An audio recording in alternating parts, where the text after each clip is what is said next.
Hey, everybody. Welcome to the DIY Musician Podcast. This is Cristina. Today, we're going to be tackling a topic that is near and dear to my heart. The irony of this topic is that I'm currently in a new home and it is completely filled with boxes that I have yet to unpack that are inappropriately labeled, clothes that just got shoved in a bag. um, just every room is chaotic. I don't know where anything is. I can't figure out, you know, which box did I put all our door keys in? Which box did I put my makeup in? Which box did I put the clothes in? I have no clue. So, as you may have guessed, what we're talking about today is organization, specifically file organization. As artists, I think that we tend to have the majority of us have pretty creatively, I'm going to say chaotic minds, but maybe not everybody can relate. I think there are artists out there, including my darling husband, who are like really good at file organization.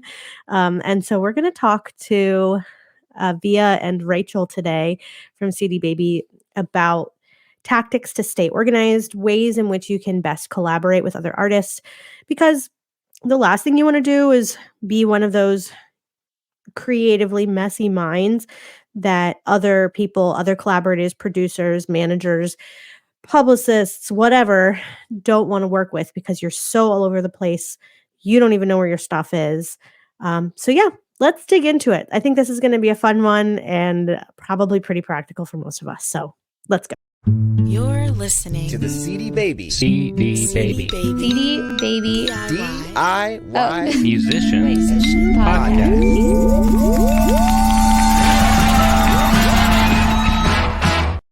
I save everything.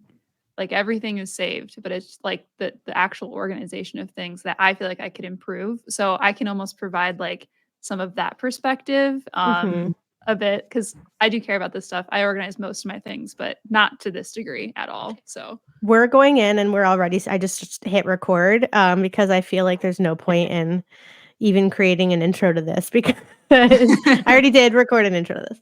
I just want to say that maybe we point out what each type of organized creative we are.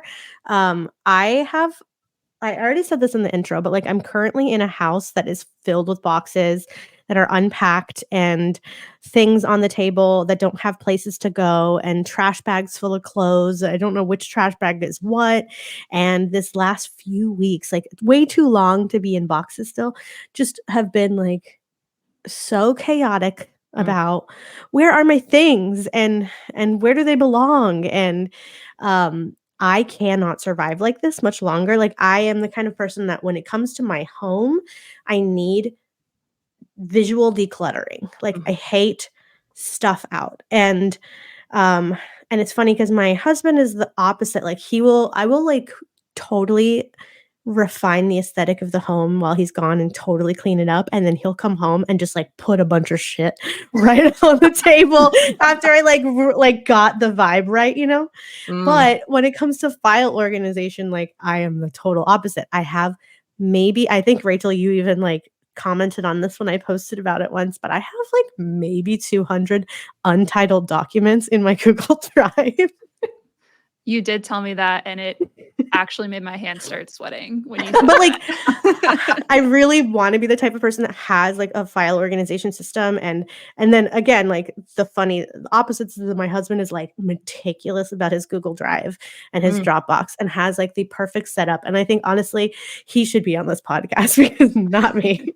But it's interesting how our brains can be like that when it comes to mental organization versus physical organization. I don't know. That's me. What about you, Via? What type of organized creative are you?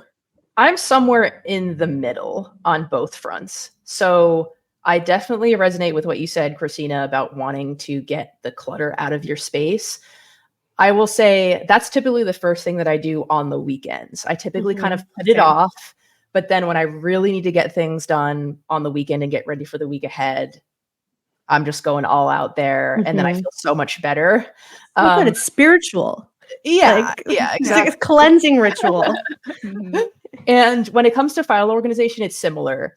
I definitely have multiple files on my computer that are like sort, also sort B, sort Z, whatever, like all of these random like Oh my files God. from specific dates that I know that I need to sort at some point, but they're just kind of getting put on the back burner for a while. But Mhm. much of my files are pretty well organized within tons and tons of folders, and they have naming conventions for the most part. And so, again, it's a mix because I feel like if I didn't have some kind of a system in my Google Drive as well, same thing, then I would just lose my mind. But Yeah.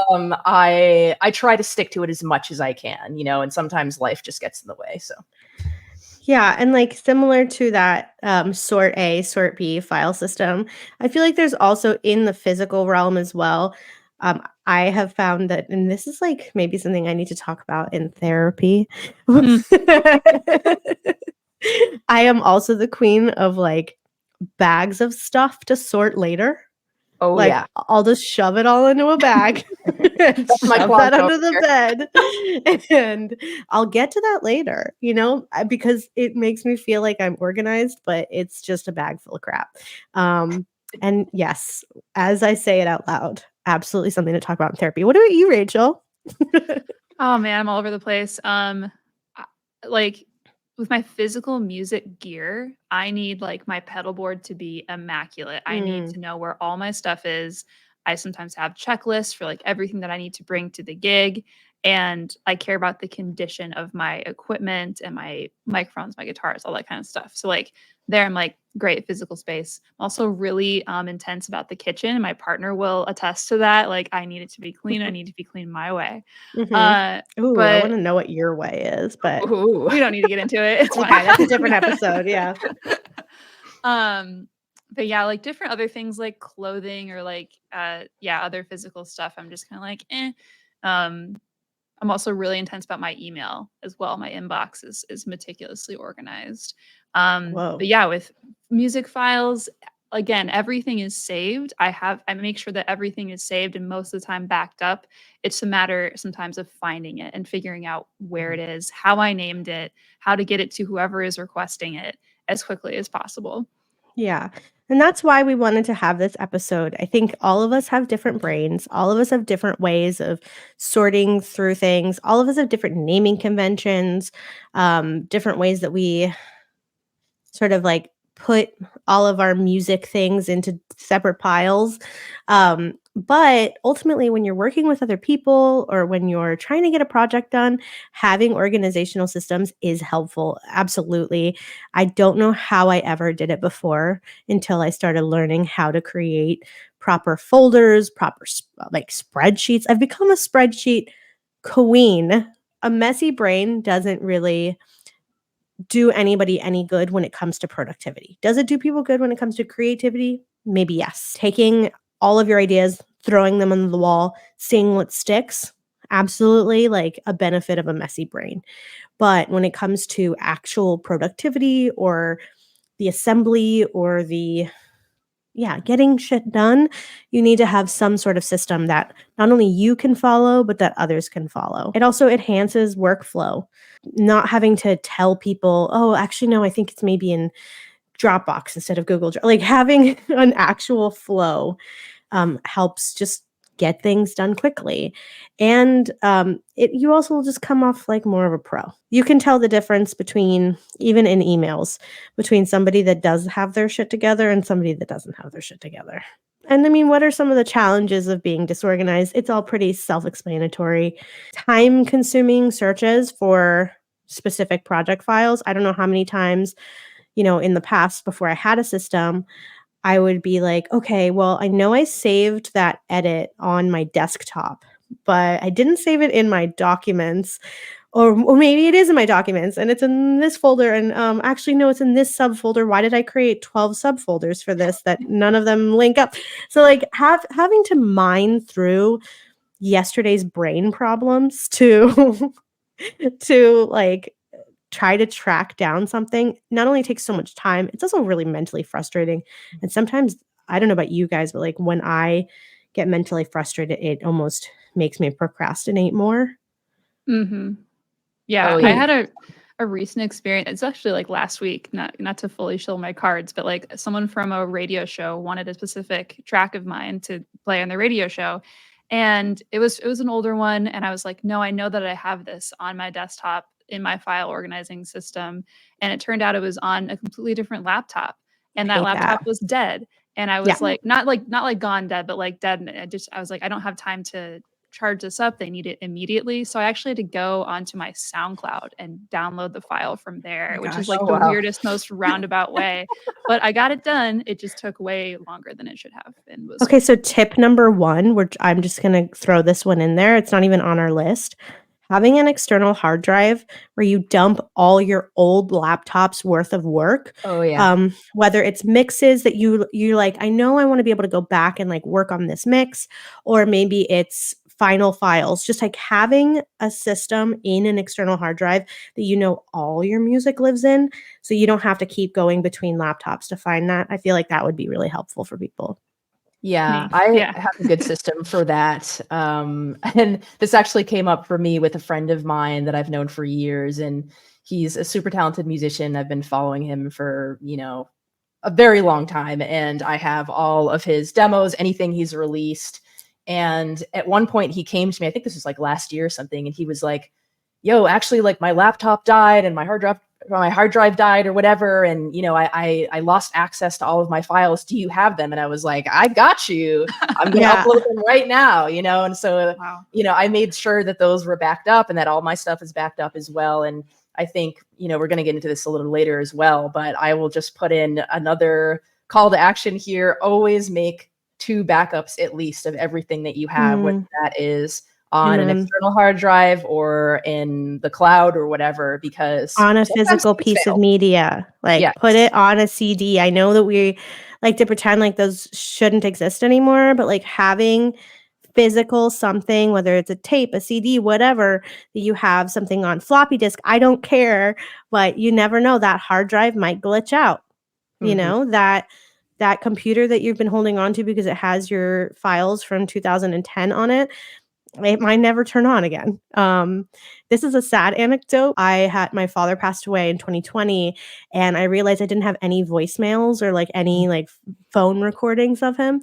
And we figured out a way to go into a computer that I had from 2010 and sort of like reopen phone backup that I had done, like, on iTunes in 2010. You know, when you that's how you, Wow. like, backed up your phone, was on iTunes, and so we were able to go through and, like, find this voice memo from 2010. So, mind you, all that work was done, and then where did I put it? In the moment, I was so emotional, I didn't think about where should I properly put this file now that I've extracted it from the universe, and I don't know where it is. And so it's like Mm. Oh, things like that, you just like in the moment, if you have a system, use it. If you have check a it out. system, what's the one thing you can do today that tomorrow you will thank you for? So just that's the thing we're going to keep saying out loud.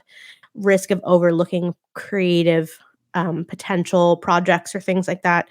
I think that we all have stories of opportunities that we could have had we had our shit together more, especially if you're somebody that records your own music. If you have opportunities for like instrumental versions, to be synced, or somebody wants to pick up a version of it, or they're like, hey, I want to do a remix of your thing. Send me that mix.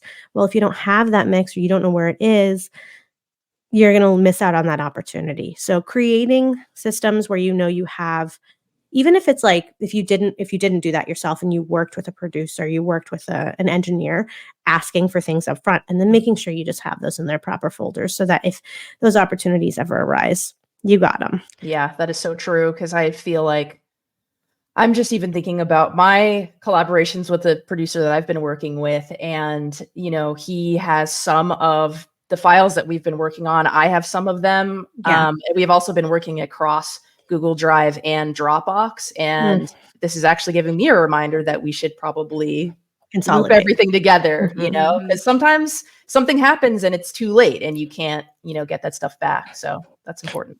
And that leads us to the next sort of topic, which is the tools that you can use. So File organization tools 101. I think everybody has preferences. My personal preference is Google Drive, so much so that I think, like, even when I'm not supposed to use Google Drive, I still use Google Drive in professional settings because it, to me, is the place that I can sync up with my computer. I know that I can, like, seamlessly sync to the Google Drive cloud or whatever. I understand it a little better than I do Dropbox, and I truly believe it has more capabilities when it's all synced to your email and all that good stuff. So, Google Drive offers free cloud storage, obviously integration with Google Workspace. It's accessible from any device. So, obviously, you can have an app on your phone. You can open up Google Drive, Google Docs, to Google Sheets. That's the one thing I don't like is that there's like all those different apps. You know, Yeah, that's true. It would be to nice if open you up. could access them all together, but alas. Yeah, that part's in Google Cal. Like, we get it. Just give us the one app. But yeah, is that what most of you use? Drive?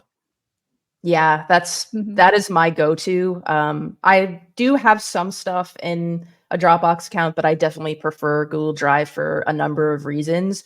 One of the big things for me is using it to draft and edit lyrics. Because I think it's really important to have access to the files, any demos that you're working on, and then also being able to just quickly draft things. And then even just being able to have the capability of, if there's a song that's inspiring me or something that is a reference for production or vocals that I want to use, I can just quickly like drop it into that document. And then if I want to, I can share that with my producer or whoever else that I'm working on. And I will say, although I don't love subscriptions, I did recently upgrade to 100 gigs of storage, and it's You only gotta. $2 a month, which is like pretty nice. I was Yeah. stressing out so much about trying to keep my storage down, and now not having to worry about that is so nice. And there's tons of versatility with how you can use it and collaborate. So it's great. One great way to delete a bunch of unused storage is deleting 250 documents worth of untitled documents. The callback. Oh my gosh. Oh, yeah.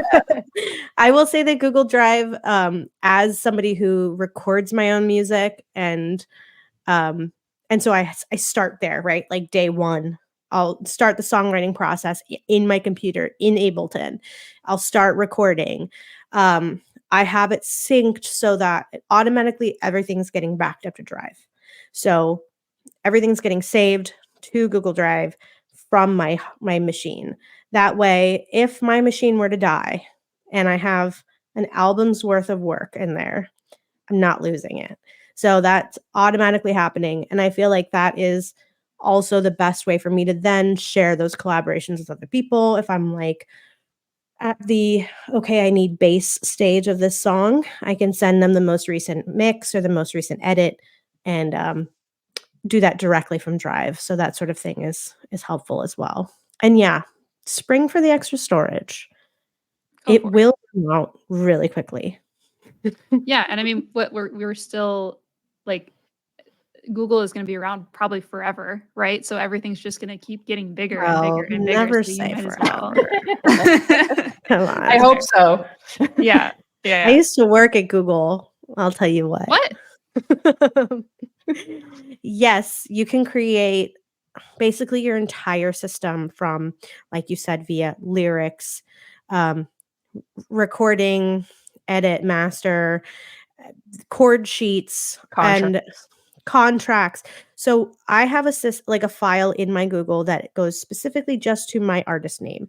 I have, several artist files in there, but for my Siren in the Sea artist page, I obviously in my artist file for folder, from there I have press links, press spreadsheets, and that will also have press releases to go out in the future.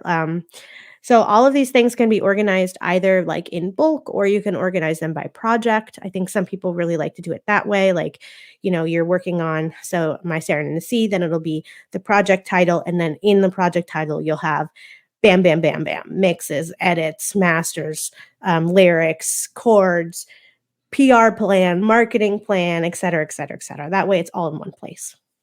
Is that how your brains work? Yeah, I go by project title usually. by project. Yeah, Yeah. that makes the most sense. I But generally do as well. Oh, sorry, go ahead. I was gonna say having like a master of certain things, like having like I have a master press list that then I can like copy and paste into that for that specific project. Because maybe that project is more like soul leaning. So I need to like take some of the stuff from the master and then edit it and make it more specific to that project.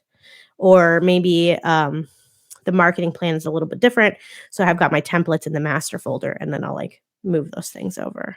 Yeah, I tend to do that as well. One of the things that I created at least recently was a PR opportunity folder. So whenever I came across a playlist that I thought was interesting or a podcast or, publishing opportunity, that I would just throw all of that in there. So then when I'm ready to put out the single or the album or whatever I'm putting out, that I can just reference that and it can evolve over time. So I think that there are certain times that it's helpful to just organize per project and other times where it's great to just have a master that you can then update and be like, okay, I'm going to throw this new draft of the PR release here and it's going to live there and you can access everything. And you mentioned contracts, Rachel. I think having like an updated W-2 in there is important. Having your financials, like I have one spreadsheet that doesn't live in a project folder. It lives in the master folder that just has all of my financials for every project I've worked on. So it shows sort of it at like as a business plan. So as a business, I've made X amount of money as Siren in the Sea, but it shows every single expense that I've made in the process, and also every time I've made a streaming payment from CD Baby or every time I've gotten a sync placement. And so it shows that, oh, I'm not in the red. That's awesome. But like it's a nice, you can find a lot of those templates in Google as well to build those spreadsheets off of if you're not mathematically brained like I am also not. Yeah, it's tax season, y'all. It's a good idea to keep track of all your expenses, all your income coming in. Truly. You can just boom, go back. That part. It is tax season.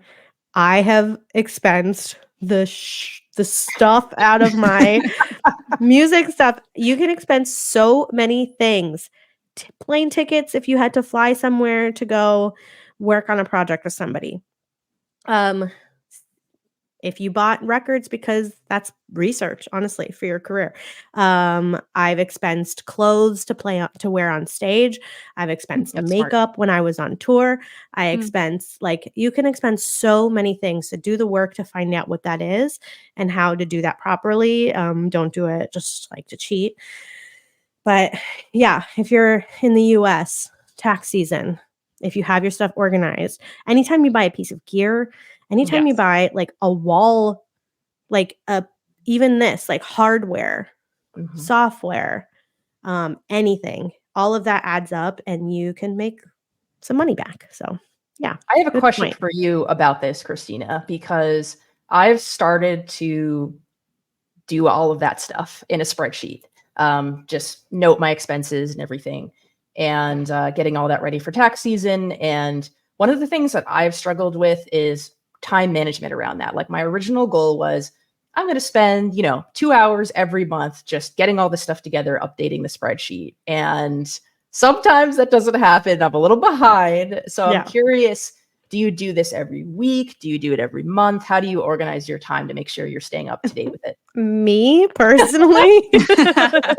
Yes, you personally. Yeah, me personally, not a great role model for anybody, but I think we're all human beings and we can set goals and those goals are great to have. So, I tend to do it quarterly. I wish that it was more monthly. I even wish it were weekly, honestly. I wish it was the sort of thing that anytime I make a purchase, I go in and I update that spreadsheet. That's not the case.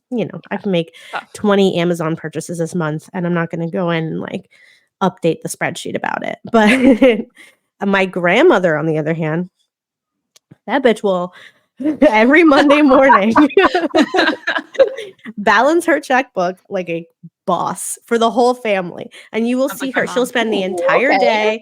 She's got her classical music playing and she's got her pen and paper because she does not use spreadsheets. She's got her checkbook and her balance sheet.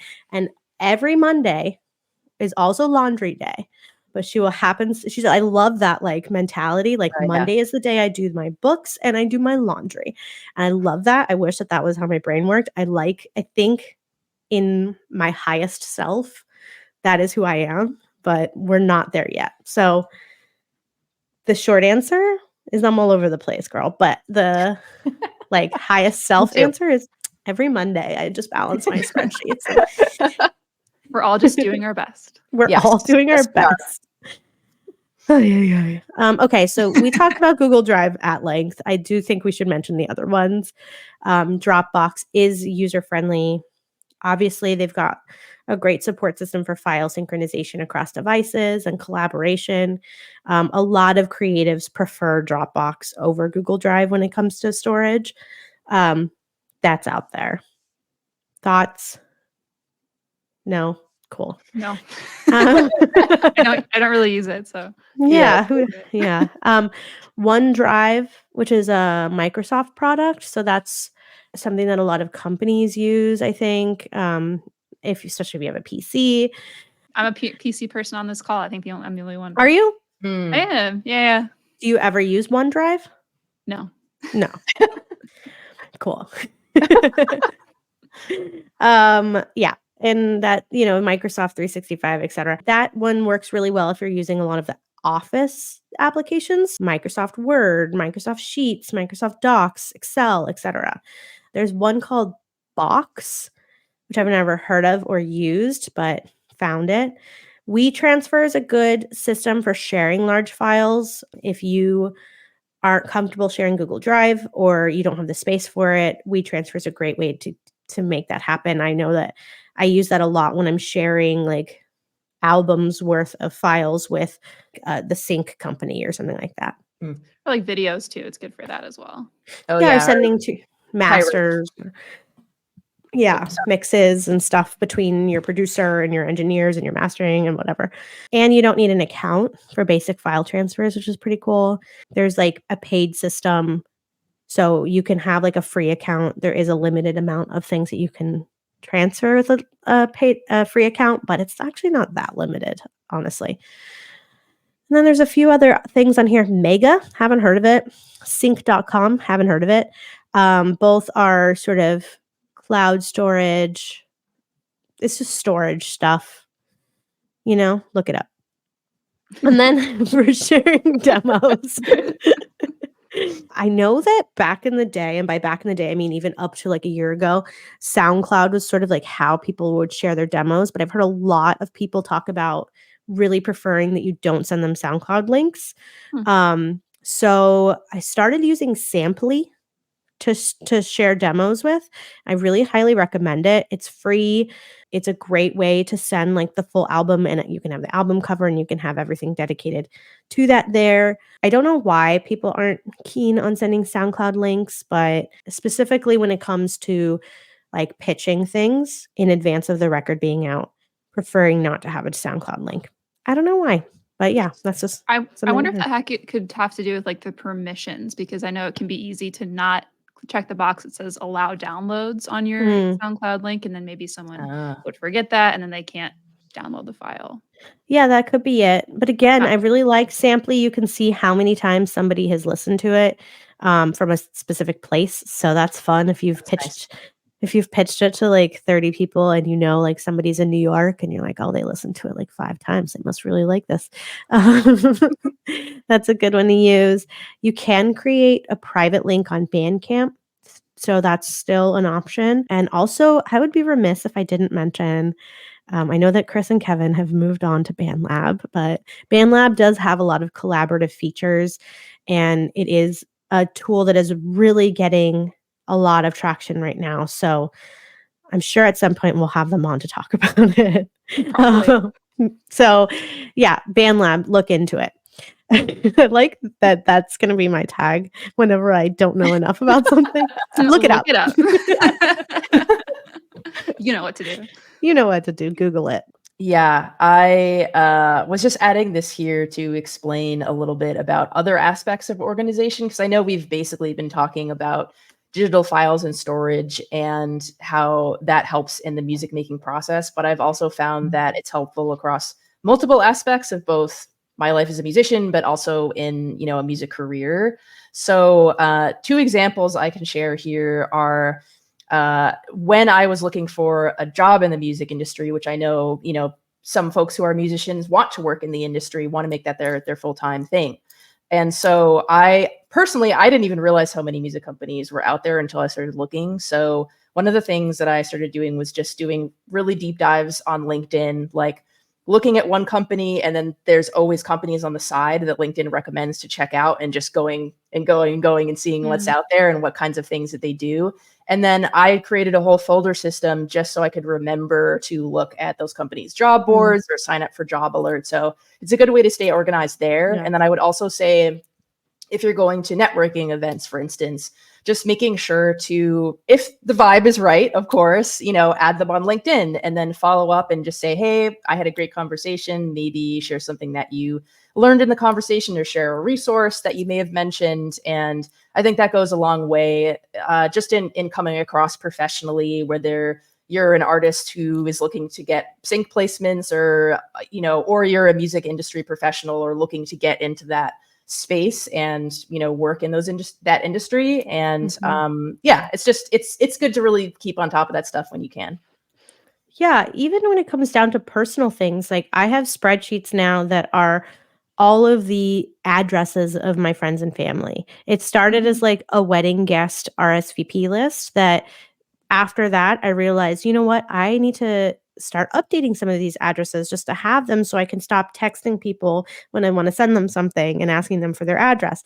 So creating systems for yourself. I know that like there has been an analog era, right? Where we had an address book and we had a Rolodex and we had a file cabinet. This is basically just digitizing all of those things. And for those that didn't ever live in that analog era and didn't know that those were things that people organized, all this stuff doesn't have to live in your head.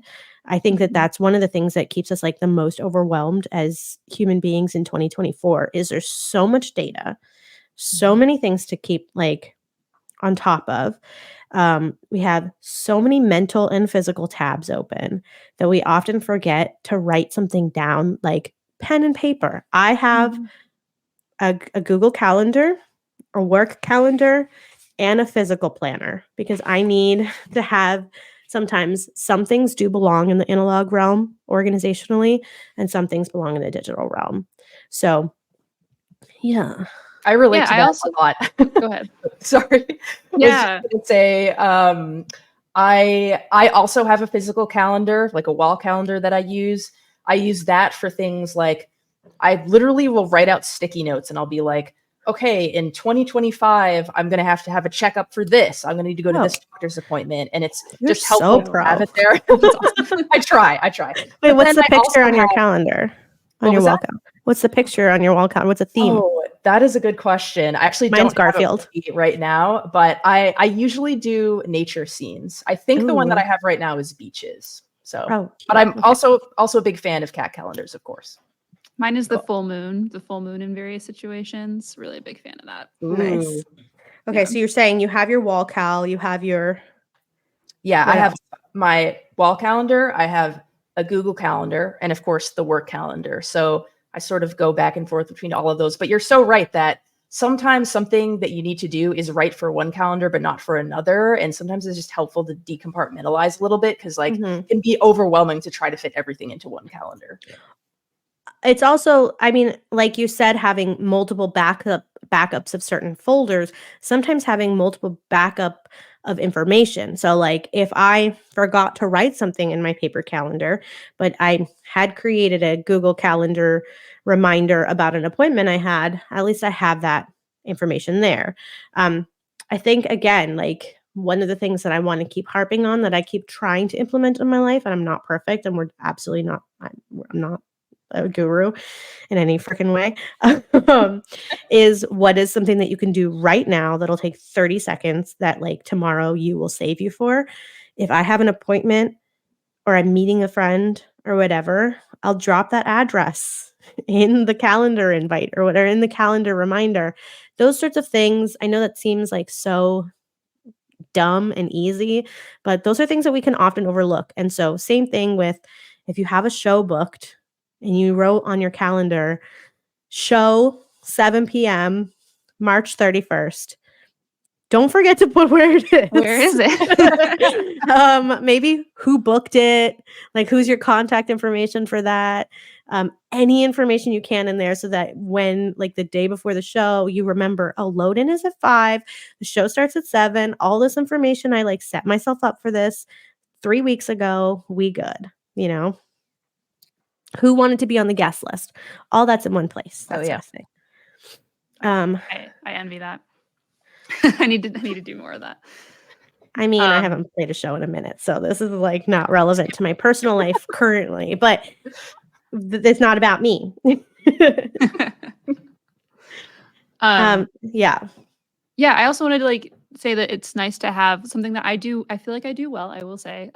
In one aspect of this is having a spreadsheet with lots of like my big Rolodex of music specific contacts. Mhm. So what are the venues that I've played or want to play? Where are they located? What's the email address of the booker, the phone number, whatever. And then I have another tab that's like, here's all the musicians that I know. What are their specialties? What's their phone number? What's their email? Because I cannot rely on myself to remember who people are at all. Mhm. Like, unless I've had some kind of special connection with them or whatever, they're like a close friend. I'm gonna forget your name. I'm gonna forget your face. So Mhm. that's like my lifeline.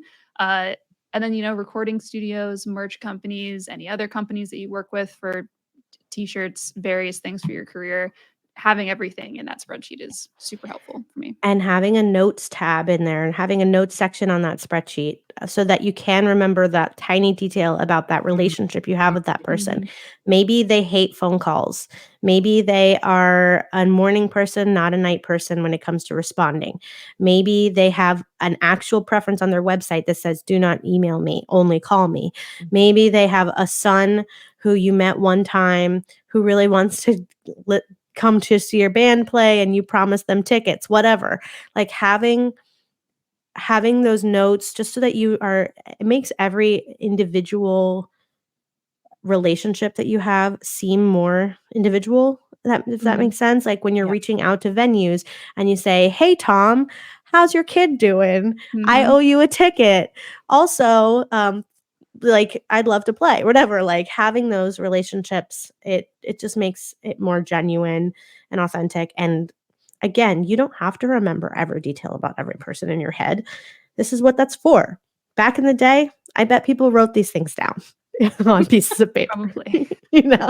That is such a smart idea, Rachel. I would have never thought of that actually. And I feel like I have disparate systems that are similar to that, but just having one spreadsheet with the different tabs for each sort of aspect of your music career, I think is a great idea. And I will say I'm the same in terms of if I go to a networking event and then I'm a week out, I'm like, okay, what did I talk to with this person? Da, da, da. And so that's part of the reason why, at least as of now, maybe I'll switch to this spreadsheet method, but as of now, I've been using LinkedIn because that way, if I see someone's face and their name, a lot of times it's easier for me to remember what conversation we had.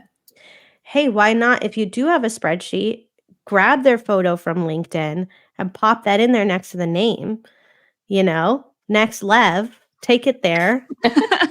So you can just like glue that into your brain a little easier.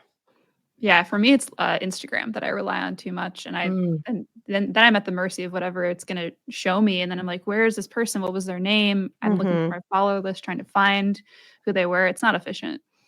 Especially when it comes for me with press and with pitching and those sorts of things, having a section that like lets me know how those people prefer to be communicated with, because there are some people that are like, do not DM me. If you DM me, I will like block you. And then there are some people that are like, find me on Twitter. And then there are some people that have a contact form or something, whatever. Like having information about that just makes it so much easier. And having run a label this last year, we released a new record every month, which was a lot of press pitching to the point where I got so burnt out on it. But you start to memorize Like, even people you've never met before, you're like, okay, I know that this guy, Ted, needs to be emailed between 7 a.m. and 11 a.m. East Coast time. So I'm going to schedule all of that's a real person. I'm going to schedule all of the emails that go to him to go out at that time. And everybody else will get it at 8 a.m. Pacific Standard or whatever. I love that. Oh. Okay. So then here comes the part I really have been dreading talking about, which is naming conventions. I think this is such a hot subject because everybody's brain works different. I would actually love to hear how other people file name convention their files. This one is tough. I think there's no right or wrong way to go about it as long as you're providing enough information for yourself to know what the heck you're doing, but also so that whoever's having to open that file knows exactly what they're opening. So, for example, let's say we're talking about a mix. I think having something like the title mix 1 edit piano or whatever, like maybe you made like a version that the piano was different. So then you're going to say mix 2 version whatever. It's sort of hard to talk about this stuff and not show it. Right. I No. mean, I think both Via and I mentioned this in the notes. It's just like for me, and I think for you too, Via, having the date no matter what is Mhm. just is kind of a failsafe almost, because Yeah. even if you forget about whatever the heck those other things were, if you can remember what you were working on a date, then you can search that date.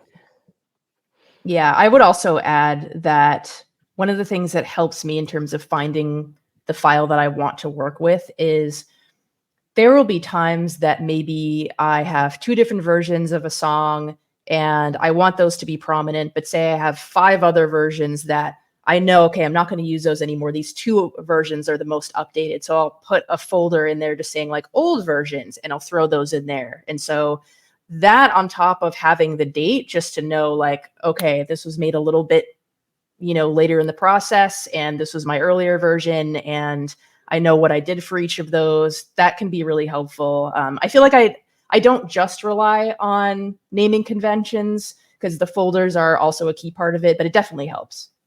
Yeah.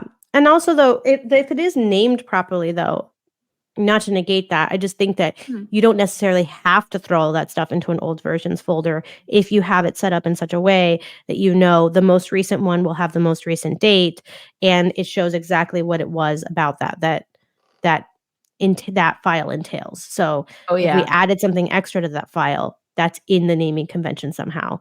It's why I really like an edit 1, edit 2, edit 3, edit 4 sort of system. But again, there's no right or wrong way to do this. I think that when it comes to the point where maybe you're starting to sending things along, that's absolutely like a good time to start cleaning up. But you never know if you need to go back to that original, or especially when you're working with software. I know with Ableton, for example, if I move something into a different folder, it could like completely set up where that original audio file is or the MIDI file or those sorts of things. And I don't even think about it. But then my engineer will be like, well, you sort of effed this up because you moved this into different folders and now it doesn't know where your audio, you know what I mean? Mhm. So just trying to keep everything into one consistent place. Sometimes when it comes to that stuff might be super helpful. But yeah, I think that talking about how to do it is maybe not the best way, but what goes into it. So date, any reference to what's in it. If you've collaborated with somebody, making sure you put that, the stage of the production it's in. So if it's in a draft stage, a recording stage, a mix stage, master, and then of course always final master. Like that is going to be your lifesaver at the end of when you're ready to distribute. Make sure you've got final master written on the final master. Because if you wrote final master before you send it to your mastering engineer and then they write final master and then you go to upload it to CD Baby, and you're like, oh shit, I don't know which one's the right one. Sorry, I've sworn a lot today. That's okay. It's an Emotional topic. It's an emotional topic. You're gonna be really bummed out when the old, really crappy master that you made on your own in GarageBand is the one that you uploaded to CD Baby. So Is this spoken from personal experience? no, I just think it happens all the time. I've gotten phone calls about this all the time, or emails like, oh, I uploaded the wrong file. Well, We get that a lot. why'd you do it? Tough Yeah. titties. We gotta fix this now. Don't name it final unless it's the real final. Amen. And also, you shouldn't be the one to name it final. If they're a good engineer, they'll name it final for you. Sure. What else? Obviously, the title of the track or the album. Backups, if this is a backup file, or like you said, via like maybe it's an archived file, like this is an old file, making sure that's in there. And then I can actually hop in with something quickly around just actually responding to something you said, Cristina, about archived files or putting files in old drafts versus not. Part of the way that I found that it's helpful for me to organize is that, you know how earlier in the episode you were talking about the importance of keeping your space like physically clean? I feel like I get that in terms of files sometimes, where I'm like, I can't look at 10 drafts of this. Yeah. I need to just look at this one draft. Or like in my Google Drive, I have a space that's just for me that only I can access with, lyrics or demos or things that I just want to work on. And then I have a separate space for my producer and I to kind of work in. And when I'm ready to share stuff from my space to his space, then I can do that. But I feel like there's something around just feeling like, okay, this is my little safe space and I have this to work and, put in whatever I want. And then, when you're ready to put it out there, when you're ready to share it, then that space is there as well. Absolutely. I just had an experience recently where I felt like a total bonehead. And that's because I published an episode of the podcast to YouTube, to everywhere. That was the unedited version. There was nothing about it that was spicy, but it was just like, I usually will do a little bit of cleanup. Maybe there's like an awkward moment, or maybe there's a glitch, or, things warbled out. And it's important to like go in and clean these things up. That's not anything new. Editing is an important part of the process. But it wasn't the final version. It wasn't the version I was the most proud of. And it took me a week before I realized that the wrong version was up on the internet. And I was so mortified, even though nobody noticed but me.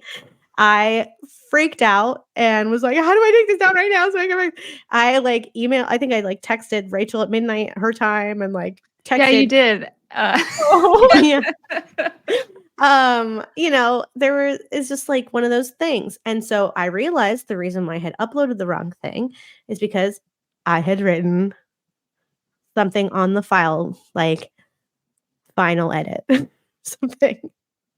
And then also and so I once again just like didn't set myself up for success. And it happens to all of us. It happens no matter where you are in the process, no matter what the project is, whether it's, an actual physical recording, whether it's the email draft that you didn't mean to send, it's the press release it was just a draft, you didn't mean to send that one, or the bio, that's my old bio, not my new bio. Like these things will stack up and sort of like eat away at you if you don't sort of chip away at like making sure that everything is up to date and clean.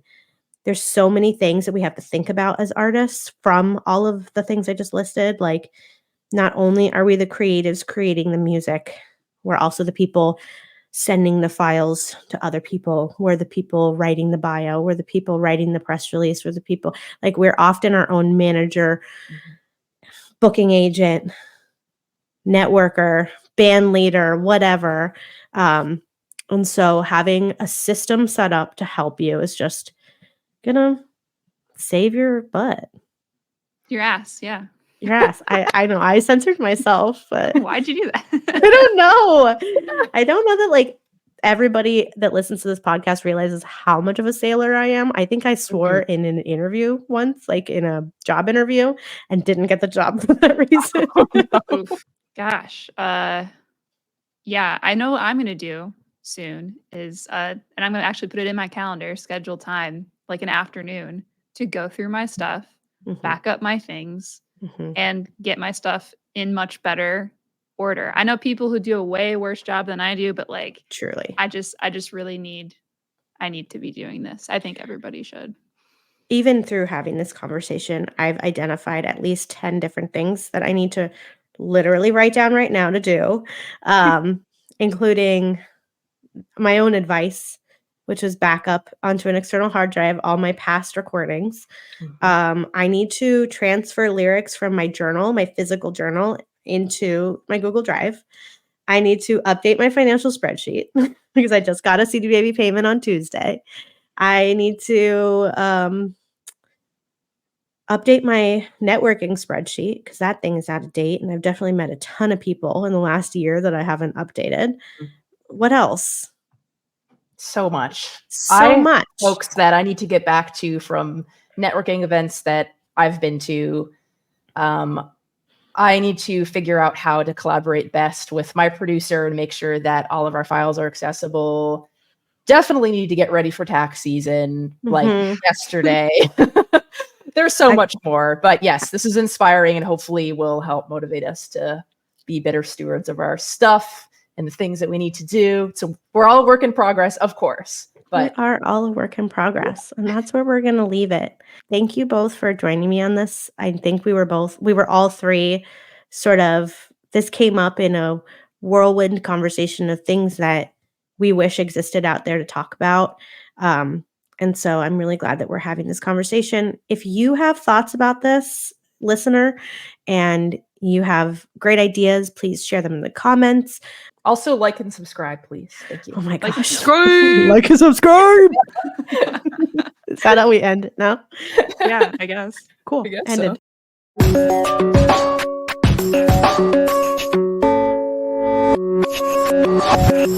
so.